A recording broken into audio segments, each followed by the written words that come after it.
Hello, V2 is the road to passing NCLEX. I'm ready for it. I got the content. Amazing. Congratulations to everybody that made it to class today. Let me ring the bell. Class is starting right now. And guess what? We are in it with this right here. Okay, we are in it with this right here in terms of getting ready to study. So get your book out, We're going to read it. And I've been so deep in this book, I finally lost the cover to this book. And I am quite sad about it. However, I'm pressing on because we need it, okay? So it's okay if you're a quick facts book like this. Somebody send me some tape. We'll get it fixed. All right. We are going to talk about, hello everyone, two things.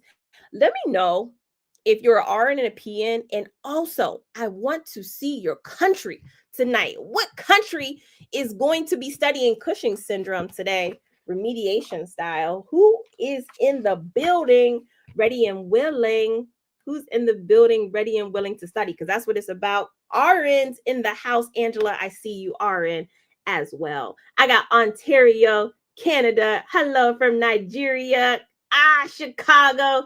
Chi-Town, United States representing heavy up in here. Jamaica is in the house. What else we got? We got Fort Worth, Texas. I know some of my cities. Ohio, Puerto Rico, U.S. territory, Tanzania, South Africa. I'm saying Saudi Arabia. Hey, LPN 2025. Let's go. All right, I see you, Tallahassee. We're about to start a serious process, which is to help you to become a safe nurse, but also one who is significantly marketable. And I will tell you guys, the nursing that you're about to do now actually will make you eligible to work anywhere on the planet. You could be a global nurse, okay? You could be a global nurse if you know this information. And so let's get serious. Y'all see this economy? Y'all see the prices going up on everything? Do y'all feel the prices going up and you don't have a nursing license and you could be having a nursing license? Let's do the work. Okay. Turn to page number 29. We're not going to be here for a long time, but it is going to be a good time. Congratulations. Hold on. I got some people I need to shout out. Who passed? Who came in here and said they passed? I must have missed it. There's so many comments. Okay, let me know if you passed again. I'll shout you out because I think I missed somebody that passed. All right. So, Emmy says I passed NCLEX on the 14th last Tuesday. What? Professor, God bless you. Thank you so much. Listen, I have this book in my hand right now. I'm studying. Okay, here we go. Cushing Syndrome. I'm on page 29. Follow me there.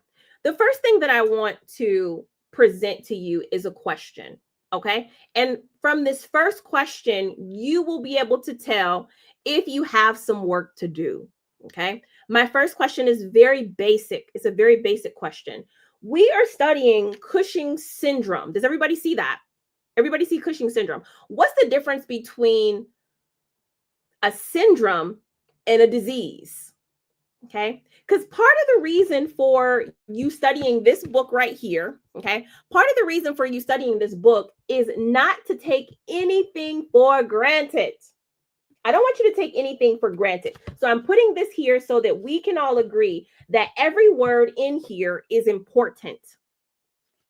So when you saw syndrome, did you stop and ask yourself, what is a syndrome actually? Okay. I'm going to leave you with that. I'm waiting for somebody to put it in the comments so I can spotlight it. What is the difference between a syndrome and a disease? I'm waiting. Honeybee says, been crying all day. I'm officially a nurse. Thank you, Professor. Hey, congratulations. I use this book. I received this book. So syndrome, syndrome is focusing on a group of symptoms, okay? Syndrome is a group of symptoms where a disease is like a diagnosis. It's like you have this thing specifically, right? You have pancreatitis. You have an inflammation of your pancreas. Whereas a syndrome is like you got a whole bunch of symptoms together. We're just going to call it a syndrome. So when we look at Cushing syndrome, we know our main focus is going to be checking off a list of symptoms that our patient would have. All right. Did you learn something there? All right. Now let's go to the next point here. When we talk about Cushing syndrome, we know that the cause is going to be an excess from what gland? Just put the name of the gland. What is the gland that is over producing the cortisol, right? It's right there. Okay. What's the gland? There you go. I see it. It's the adrenal gland. And the adrenal gland is so important and significant for us because I don't want to get too much ahead of myself, but the adrenal gland helps us to do certain things. Okay. And this is where we're about to separate right now. We're about to separate the memorizers from the critical thinkers right now. Okay. So choose what side you're going to be on. Are you the chat GPT memorizers or are you the critical thinkers? Okay. So we know that the adrenal glands help us to create cortisol that helps us to handle stress. Okay. Handle stress. So when we think about Cushing syndrome, we know we have too much cortisol in our body. That means the stress alert is never turned what? Is it never turned on or is it never turned off? When a patient has Cushing syndrome, that stress alert is never turned what?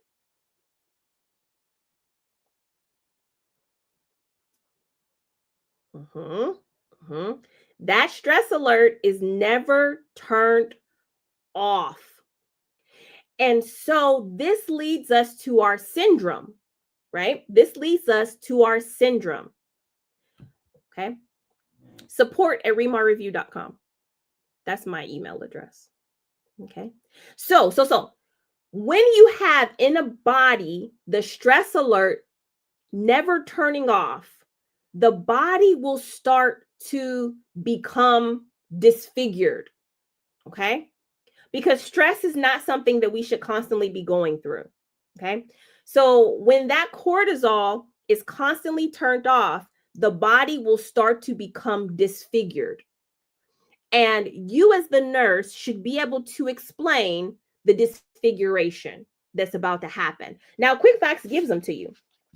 What are the major symptoms of Cushing syndrome? The first thing that I have here is a buffalo hump. I want a critical thinker to tell me why that buffalo hump is a sign that the person is in stress. Don't just tell me the buffalo hump, because anybody can memorize the buffalo hump.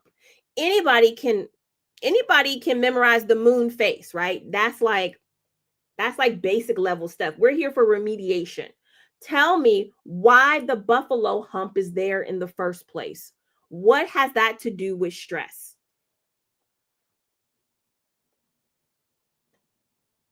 Good guesses. Let me ask this question. Let me help you. Is the buffalo hump fat or fluid?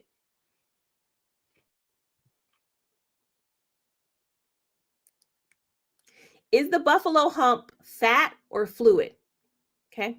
And this is stuff you should just know. If you don't know it, just say, I don't know it. Okay. Don't give me a crazy guess. Because if you say it or you write it down, you might think that's what it is. Okay. The buffalo hump is fat. The buffalo hump is fat. Okay. So I asked the question, what's the difference? Or I asked the question, if the body is under stress, why does it hold fat right here? What has that to do with anything? And I like that. Kevin's like, I don't know. That's why I'm here. All right. All right. So you got fat right here. Why is that an issue for stress? Good job. I see the answer. I love it. I love it. Maggie says, hi, Professor Regina. I passed NCLEX-RN on the 14th of October. This is amazing because this was just a couple of days ago. Thank you so much for everything. I followed your lectures every Monday, every Wednesday. I am now a safe nurse. And this is amazing because the passing rate for NCLEX overall is a 71%. A 71%, which is an all-time low. So to have somebody come over here and say they passed NCLEX like a couple days ago, don't miss that. Don't miss that. Okay. The reason why the fat is here is because when the body is under stress, it says, I need to be able to get fat quickly to my most vital organs. I can't have the fat down here on the legs. I can't even have it in the arms because why?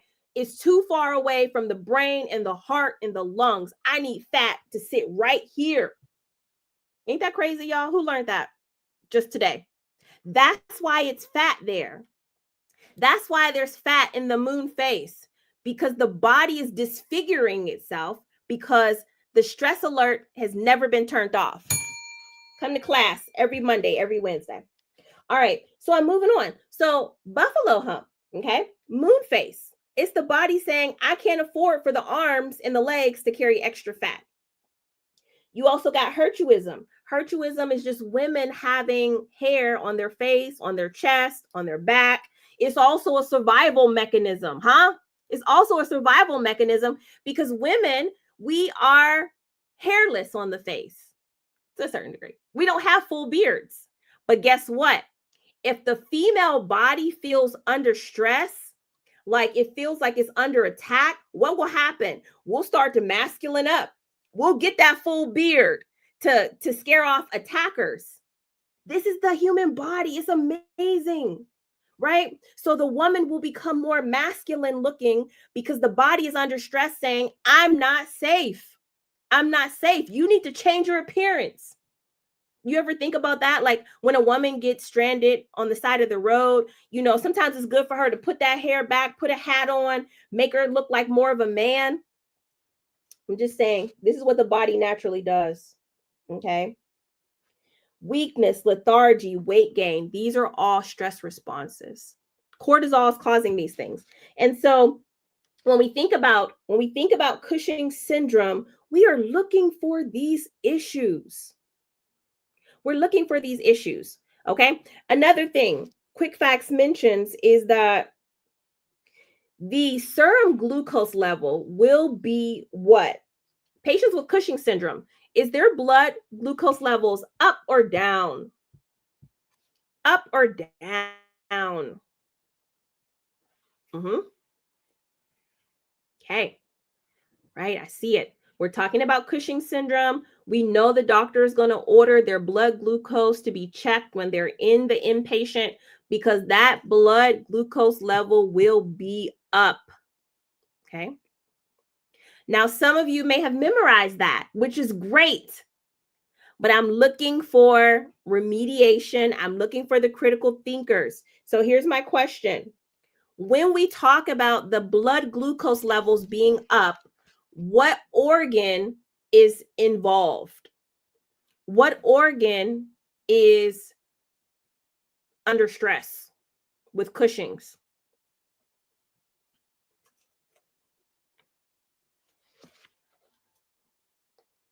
Give it to me. Give it to me. What organ is involved for that blood glucose level to be up? Absolutely the liver. The liver. And you gotta know this because the liver is responsible for gluconeogenesis. Okay.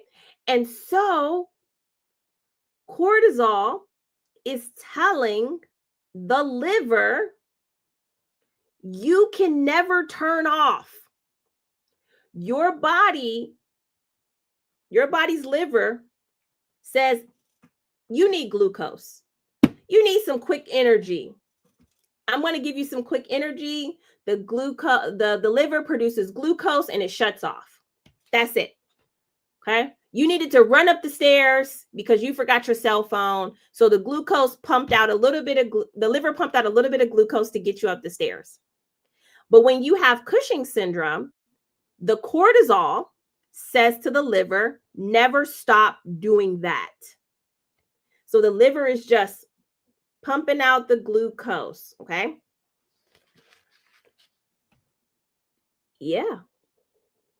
And also, too, when you have a lot of glucose in your blood, it does tell the body to store fat. Yeah, it does that too, right? Okay. These are the major points that some nursing students miss when they are going back and looking at a situation like Cushing syndrome, not even knowing what it is. Yeah, of course it affects, yes, absolutely. So that high glucose is going to affect other organs as well. When a patient has hyperglycemia for long periods of time, how does it affect them? How does it affect the eyes?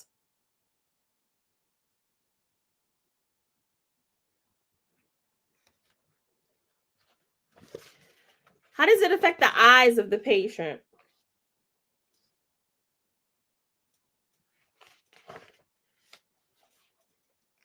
Okay. Yes. Thank you so much. Okay, exactly. So we know that glucose is going to be an issue here, but now you understand why glucose is an issue. Okay. And knowing the why allows you to critically think. Now I'm moving on because I'm on page 30 now. So turn the page over. The rest of that you read at your own time. I want to make a point here is when it comes to the electrolytes, we know that's really big for NCLEX. So I want to talk about Cushing syndrome, and I want to talk about Cushing syndrome. And I want to talk about potassium. Do I want to talk about potassium? Yes, I want to talk about potassium. Potassium. I want to talk about potassium because we know that these patients will retain fluid on some level, right? Because the sodium levels will be quite high. Is that right? Do we all agree with that? I need us to understand that principle. The sodium levels in the patient with Cushing syndrome are going to be quite high. And so, because of this, the patient will lose potassium. It's very interesting here. Potassium is down, sodium is up. And so, what I want you to do is, I want you to make the jump between this problem and give me the treatment for this. What's the treatment for a low potassium in a patient with Cushing syndrome? And don't say potassium supplements. I don't want to see potassium supplements. I do want to see what you think the treatment is for this patient. Okay. And I will be challenging you even more because I want a medication name. Give me the actual medication name. And what we're trying to, yes, I see it. Give me the medication name though. What we're trying to correct is the low potassium, but also the fact that the patient is holding on to sodium. Holding on to sodium, holding on to fluid. There we go. Is it Lasix? Is it furosemide? Is it a thiazide diuretic? That's the level I'm on. Is it any of those? Would you give this patient Lasix? I will tell you, there is a nursing student that would say Lasix for this. Would we give them Lasix? No, because we're safe nurses. I was looking for spironolactone. This is where spironolactone really shines. It's not a popular diuretic, but a potassium sparing diuretic is where this is appropriate. Okay. That is a Lasix, or I'm sorry, not even Lasix. Don't say that word. A furosemide will lower the potassium even more. Okay. Okay. That's it. That's all I'm doing today. I'm doing that. The rest of the things in Quick Facts are there. The priorities for those of you who don't know how the clinical priorities work, the clinical priority box is there for you to connect the dots. Okay. Clinical priority is always going to talk about pretty much the medications or the specific emergencies that are related. So spend some time, please, and go through this. We will be going over on next week. What are we studying next week? On Monday, we will be talking about, cystic fibrosis. Very good. Very good. Cystic fibrosis. Okay. I want to end this class formally for the teaching part, because really it doesn't take a long time to go into depth with this. Okay. It doesn't take a long time. What I want to do now is questions and answers regarding a specific topic, which is remediation. Right now, we're doing Tell Me Your Story. Okay. Right now, we're doing Tell Me Your Story, where if you failed NCLEX or if you struggled in nursing school, you have stopped your progress, you don't know where to start, I'm asking you guys to send me an email, send me a message so that I can help you get back on track. Okay. So I want to do questions and answers regarding that. If you already have V2, we have some things coming up for you, some classes. I'll be doing classes from inside of the V2. I'll probably start them next week. And I'll be going live from inside of the V2 doing special like master classes for all of the students in there. So that's something that's on my agenda. If you don't have V2, but you're not sure if you need the book, if you're not sure if you need full remediation, please send me a message. Okay. Please send me a message. I'm going to put up my email address. Most of you may already have it, but it is support@remarreview.com. Okay. Support@remarreview.com.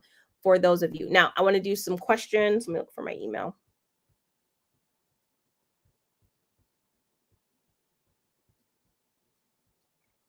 Where is my email address at? Can somebody put it in the comments too, if you know it for some reason? Oh, here it is. Okay, support@remarreview.com. Also, if you have specific, what time will the live take place inside of V2? So I'm gonna send out an email blast for everybody in the V2 before I do it. I just need to, it'll be my first time going live inside of the V2.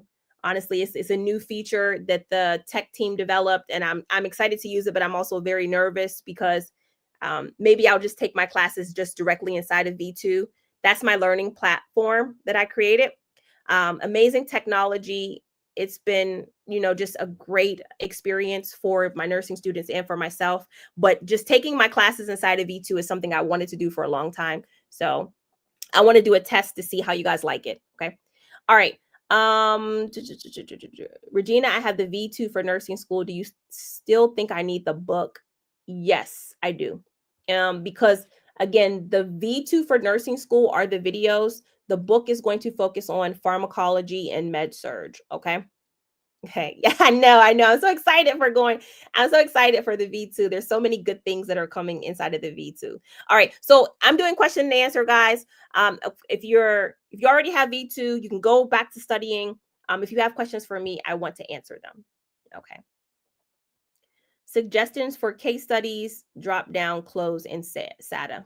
Those are content-based types of questions. So case studies, lots of reading. Drop down and close, SATA, those are content-based questions, actually quite like rudimentary, foundational. So if you struggle with them, it's not because you struggle with that question type, it's because you struggle with that specific topic. Is V2 the same as remediation? So yes, V2 is the remediation pathway. So like if I have to certify somebody for State Board of Nursing, they have to have gone through V2. Okay. They have to have gone through V2. I struggle in school, but later understood I wasn't thinking to myself what the question is asking. Yeah. So if you're not sure, and this is just my experience working with nursing students who failed, if you are struggling to what the question is asking, you have content confusion. Okay. You are not sure what you are supposed to answer.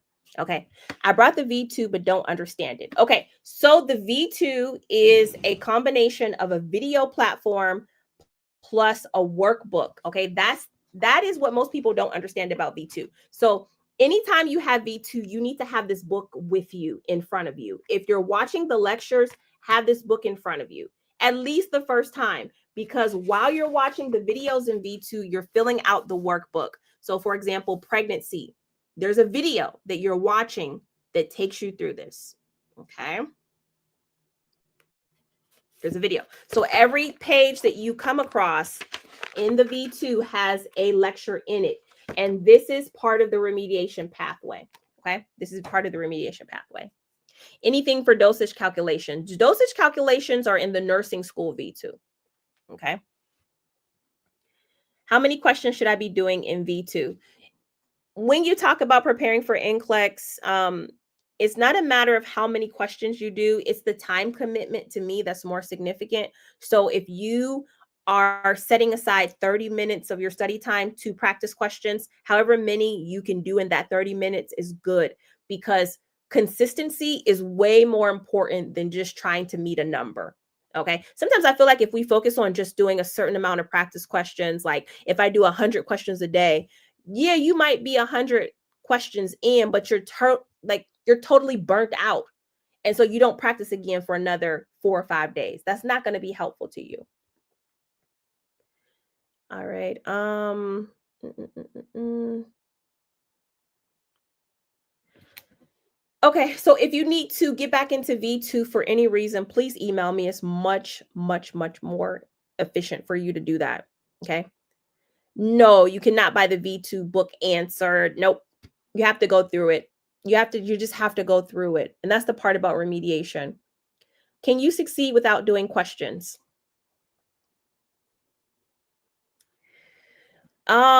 I think questions are so important, especially with the way that this new NCLEX is written.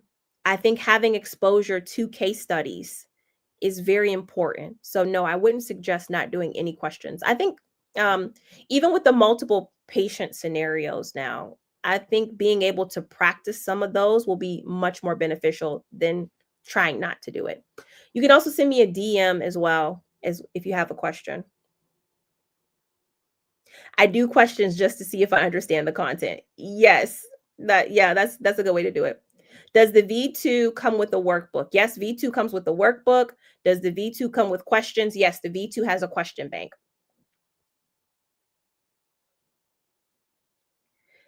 Yeah. Okay. Can quick facts only help me to pass NCLEX? The thing about quick facts, and I love this book, is that it was not ever created to work alone. Quick facts has always been part of the system. Even when I first started and I had DVDs, it was literally the DVDs and quick facts. So when you talk about just using quick facts, I think it works for new graduates. And that's only because they're getting the content from the classroom. Okay.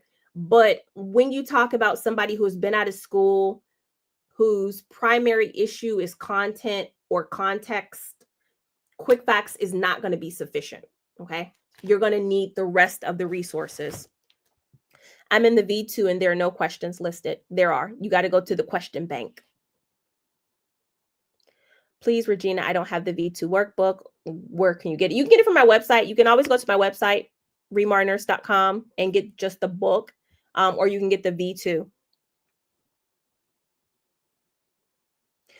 What do you suggest with getting over study burnout? I'm struggling to even open my study material and retain information. Absolutely. This is a real thing. With burnout, it is just like anything else, where when you're burnt out from something, it requires you to take a break. It really requires you to take a break from it, but not just walk away from it. This is where somebody messes up, is they just think I need to just throw it down and I can't go back to it. But no, there's a purpose in what you should be doing during the break, which is self-reflecting. Even when you fail NCLEX, it's like when you are in that place that you haven't succeeded, what are you evaluating? You're evaluating, how did I get to this place of burnout? What are the factors that contributed to me feeling overwhelmed? And you may have to even do this when you become a nurse, because you can get burnout on your job. But you have to ask yourself, why am I burnt out? And then after that, what am I going to do about it? Because I still want to be a nurse, but I'm burnt out. Okay. So reevaluate your environment. Don't just go back in there to study again. What's the best way to study pharmacology? So many med. The best way to study pharmacology is, honestly, it's like learning a language. So when you think about if you're learning Spanish or if you're learning French, you don't just sit down and study all in one day, right? You don't have anything for free or less than $139 for V2. I have the Quick Facts book. If you have the Quick Facts book, then it's going to be less because V2 is included with Quick Facts. So when you take Quick Facts out of the cart, the price is going to go down. But overall, no, for what you're getting with my course, that price is very fair. I mean, it's not an NCLEX review, it's remediation. There's a difference. Okay. Yes, you absolutely need remediation. If you have done any sort of review and you failed the NCLEX, you need remediation. And the reason why is because there are many reasons that a student can fail, right? But the benefit of remediation is that it is not a free-for-all, right? It's not just something that you can start and go through and do whenever you want to. Some people get, and that's why I'm spending so much time explaining what remediation is because when people get into my course, they're upset when they say, I can't do EKGs first, or I can't do prioritization first. No, that's not how remediation works. You have to go through a course. Okay. So, but there's many reasons why students fail, right? So from my experience, some students fail because they know the information. Watch this. This might be you. Tell me if this is you. They know the information, but if it is put into a scenario that is unfamiliar to that student, then they get confused and choose the wrong answer. For example, I wrote a question that talks about a patient before surgery having blood thinners. Now tell me, when patients are having surgery, do they get blood thinners before surgery? Yes or no? We're talking about remediation here. Somebody's like, that's so me. Okay, let me tell you. So answer the question. When a patient is going for surgery, do they get blood thinners? Yes or no? Okay. So everybody here knows that rule. Okay. So this is what I do. In order for me to test if you have an issue with this particular thing, all I need to do is change the scenario just a little bit.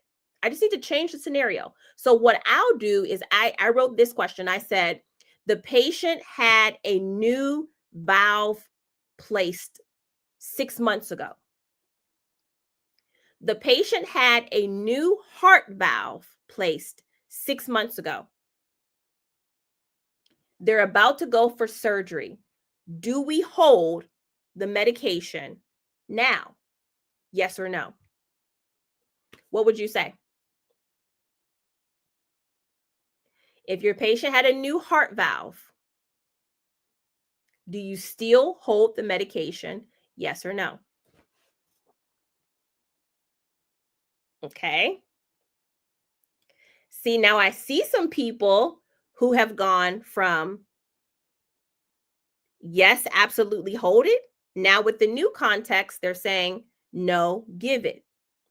The medication is any blood thinner. It don't matter, because most of the time for NCLEX, the medication doesn't matter. What they are focused on is the principle. Like I said, NCLEX is not about what you would do.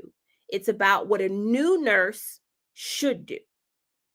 So, would you hold the medication still? The correct answer is yes.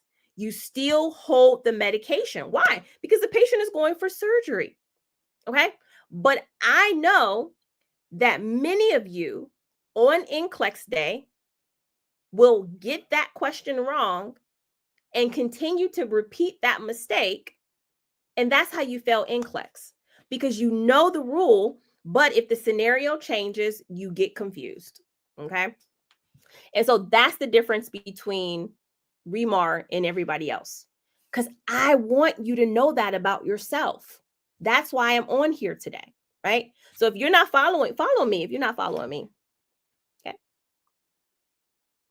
And so when people say to me, and that's why I'm saying, tell me your story, message me, because number one, in order for you to get past your failure, number one, you have to admit it. Okay. You have to admit it.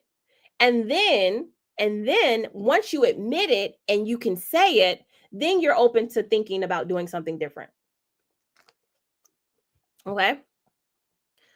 Then you're in a position where I can tell you what to do and you'll do it, which is the type of relationship that I'm interested in. Okay. Because before that happens, before you can admit that you have the issue, then the way that you approach the situation is, I failed, but I don't know why, or I bought X, Y, and Z, and I used them, and I didn't pass, right? Or you'll come to me and you'll say, and I'm never mad when people say this, but they'll come to me and say, what's the difference between ReMar and anybody else, right? And so then it's like, we're having the wrong conversation. Okay. I've been doing this for 15 years. So the conversation we need to be having is you. Why haven't you passed? What did you do differently? What do we need to work on for you? Not for me, for you. I created the system for you, but you have to be willing to do the work. Okay. Because it's a work that you need to do if you had that context confusion. If you know the rule, but if you're thrown into an unfamiliar situation and you get insecure, okay? NCLEX will find that out about you. And that's not the same thing as overthinking. Overthinking is totally different from that. Okay. All right. And so those are the conversations that I need to have with you. And those are the conversations I'm happy to have. Okay. I'm happy to have it with you. But you got to start. I mean, like, everybody has to do V2, right? That's where I am. Everybody, you have to do V2, because you can't remediate things that you don't know, and you can't critically think. That has to be your foundation. All right. So that's my spiel. All right. I want to go to school for nursing, but I'm ADHD and it's getting worse. Absolutely. Everything is driving us to be ADHD in this environment.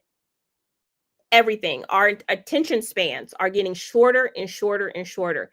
That's why it's very important, if you want to be a nurse, that you're able to go through hard things, okay, for a short period of time. If you want to be a nurse, you're able to go through hard things. And so if you find yourself having problems concentrating, then honestly, nursing school might be more challenge than it's worth for you. But if you really want to do it, you're going to make sacrifices, right? And that's with anything. If you really want to pass NCLEX, you're going to make the sacrifice to do it. You're either going to make sacrifices or you're going to make excuses. And this is the thing. In this life, you will be working for somebody. So it's either you're going to be working for somebody doing a job that's not nursing, or you're going to do the work and you're going to work for somebody that is in nursing. And you'll probably get paid more in nursing. Okay. So you're going to work either other way. Anyway. Oh, yeah. Understand, definitely. Okay. So you can, you will, you must pass NCLEX. Absolutely. That's what I say. No excuses. You can do it. You will do it. You must do it. All right. So yes, it's better to get your own license, because once you, and this is what you have to understand about a nursing license. Once you get a license, you become a business. Okay. You become a business automatically because you have a license. You're able to auto-generate your own income.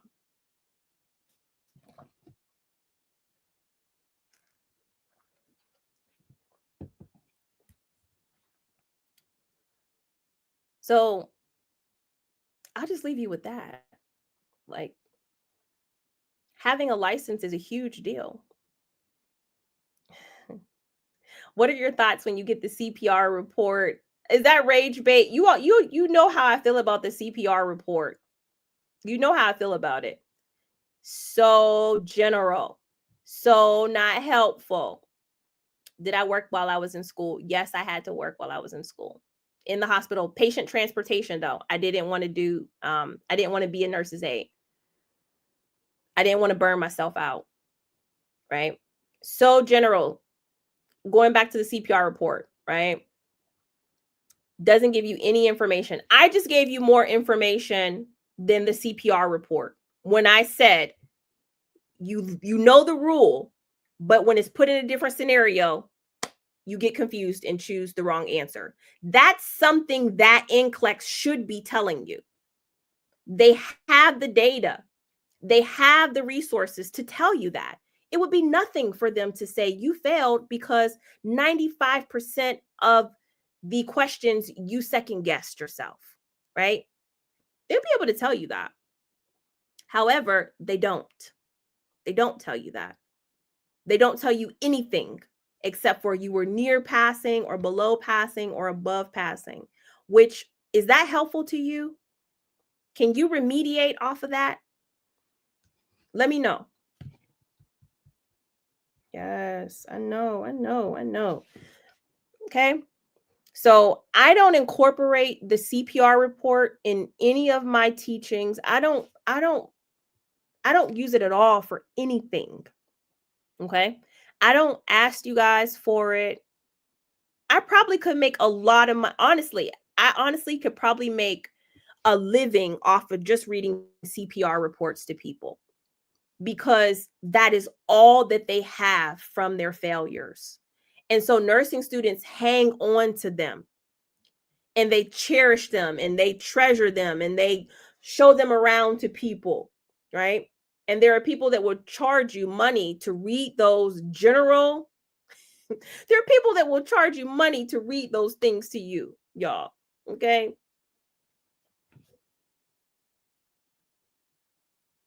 All right. So what we're talking about is remediation.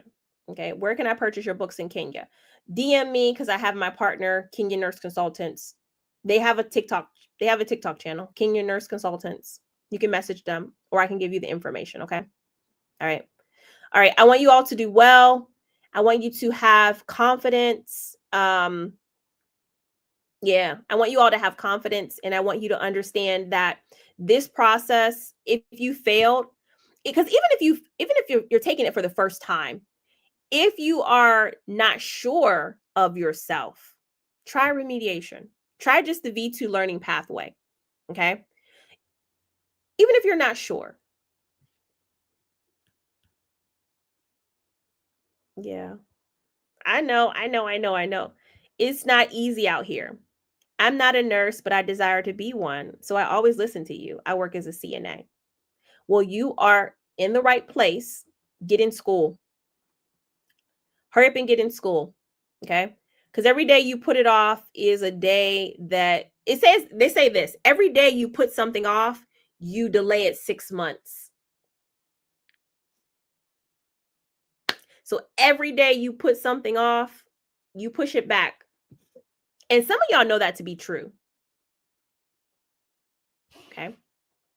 So this week, we just try to make small steps. So whatever that next step is. So if you want to go to nursing school this week, identify 3 nursing schools you want to apply to.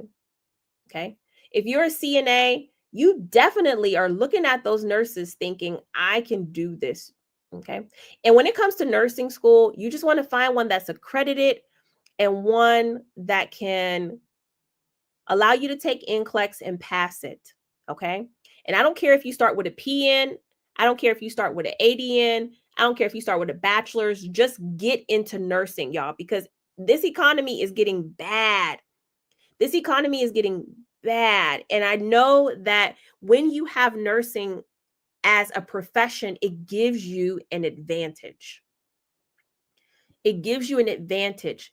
And that advantage, and this is another thing. Some of y'all People are waiting on you to do what you're supposed to be doing. People are depending on you to do this thing that you're refusing to do. I'm not going to start preaching, but people are suffering because you refuse to study, take this doggone NCLEX and get your license. And so that's it. That's it. This is not, that's Monday motivation talk. And so you not passing NCLEX is quite selfish. You're being selfish, okay? Because you have an opportunity. You have an opportunity that people didn't have, okay? You have the opportunity for education. Your grandparents, your parents sacrificed so you could have that doggone education. And you're refusing to do what you need to do. You said your husband. Them kids, your parents, your brothers and sisters, whoever, I don't know.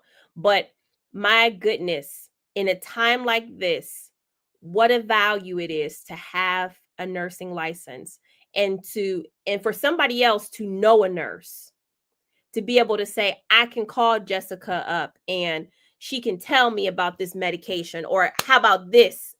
I just got my Medicaid cut. I don't understand what I was taking to even be able to go and get the thing. But I know that Sarah is a nurse.